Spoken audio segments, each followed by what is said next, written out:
Hey, are we recording?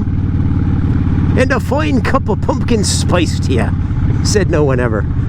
Oh, it's New England, it's autumn. The leaves are turning.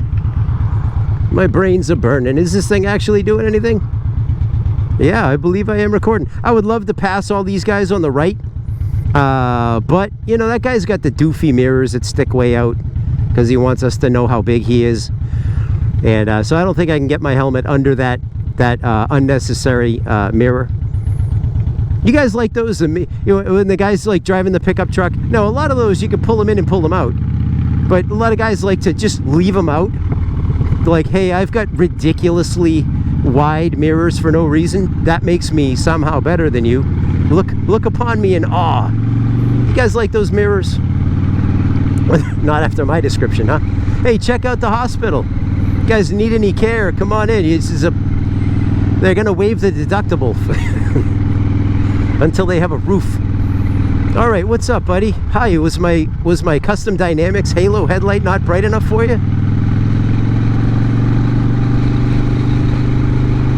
Oh, I got some news from a friend of mine. Called me. I don't usually answer the phone, but for a few people in this planet, I'll answer the phone, and he's one of them. And he called and he said, Matt, I'm just heading up to Vermont. And I'm like, oh, okay, Vermont's really cool for the winter. I was like, huh? Oh, okay, heading up to Vermont for the winter. Okay, that's cool. And when I come back in the spring, it might be just to collect my things and move permanently to Vermont. So I was like that. So because I compartmentalized in one compartment, I was like, no, one of the only people in the world I like. And in the other compartment, I was like, this is an awesome opportunity for him. And I'm not going to say envious, but like, what a great opportunity. What a great opportunity. So I'm happy for him. I genuinely. A lot of people around here, here's one of the best ways, and I know this because I've had several friends do this. The best way to really, make some positive improvements in my area is actually leave Massachusetts. Leave. That's it. I'm not being facetious. I've had several friends just, you know what? Move to Rhode Island, out of Massachusetts. Massachusetts is dumb. I had friends move to New Hampshire. Now I've got a friend who's going to improve his New England life by moving to Vermont, possibly forever. And so if you really want to have a good time in Massachusetts, leave. You know, unless you like land of like just false advertising and weird ego and all kinds of stuff. If you want to live in a house that's lousy but still costs $800,000, you know, come to Massachusetts by all means. But if you want to lower your stress level and whatever, and people say like, well, yeah, but you can't move away because you can't find. There's no jobs in Vermont. There's no jobs. Well, yeah, you get a job here, but you can't afford to live anywhere. Where are you going to live? Right? Like, we're in one of the cheapest apartments in the area, and it's like 65% of our rent. And our landlord, because he likes us, has not risen. He didn't raise our rent. I shouldn't even say that on camera, but he's been awfully good to us through a couple of cycles where you have the opportunity to raise rent. He's kind of given us the pass because I think we're pretty good tenants or whatever. But it's like, man. Sure, yeah, go work at Amazon up the street. Go work. There's plenty of jobs. Go do this, go do that. But, you know, good luck to you finding a place to live that's not in a rat's nest.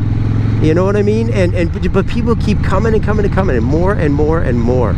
So, yeah, if you really want to improve the scenery in Massachusetts, leave. You know, I mean, but, so the thing is, like, my wife and I, our parents, sets of parents, live around here. So we're in it. We're in it.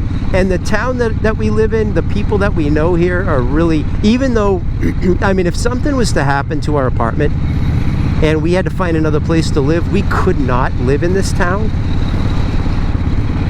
And you know, and we're hardworking people, you know, but the people that we know here, and the parents of our kids' friends, and heck, our kids' friends, more importantly, are good people. And so that makes it, I won't say a dilemma, but it makes it a little trickier to consider moving away. Now, of course, you know, at some point, you know, I don't know, at some point we're going to have to make a decision. And I can't work in the food industry for long. I mean, I just got my nose fixed, and so I got to get out of the dust and the pollutants in the air. I mean, I can't keep working around that and expect not to have nasal problems again, even though this is supposed to be a pretty good fix. So we're going to have to move. But yeah, so that's the dilemma, right? What do you do? What do you do when you're in a place and part of it is really good, and people say, oh, your kids will make new friends somewhere else, your kids will, yeah, blah blah blah. Yeah, well, sometimes that works out for kids and sometimes it doesn't, but I actually really like my kids, and their quality of life is important to me, and we're making it work in our little apartment right now. So I mean, I got friends who have, you know, houses on big properties, they got toys and a couple of bikes and a garage and blah blah blah, and they're living high on the hog, but we're making it work with not a lot, and the kids are happy. So when the kids are happy, I mean, it makes me smile. So we can deal with this a little longer, we can, and so that's the plan, man. That's the plan. Oh, this is not where I wanted to turn, but I gotta get home anyway. So here we are in Massachusetts, you know.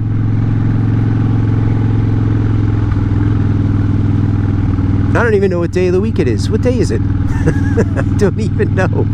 It's so weird coming back from major surgery. Like, the world moved on and I didn't move with it, so I'm not really sure where we are. It's like falling asleep on an escalator. A big escalator. You wake up and I haven't gone anywhere, but I've moved. Stuff is happening. All right, guys. Hey, I'm real happy to be back on the bike, and I will talk to you guys soon. Yeah, there was something else I wanted to mention, and I don't remember what it was. You guys see the turbo stage 4, stage 2 turbo, stage 4 street glide that Blockhead got to ride the other day on his channel? Holy smokes, that's a little too much bike for this area.